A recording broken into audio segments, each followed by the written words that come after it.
The journey started about 18 months ago.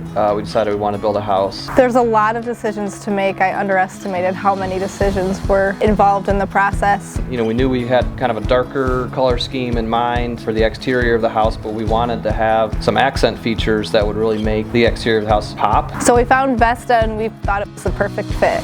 When you look at how beautiful this product is, it just didn't feel right to just do the wall. We saw that you had the option to wrap it up onto the ceiling and make you almost feel like you're immersed in the whole area. So we knew once seeing that and how it felt that that's definitely what we wanted to do.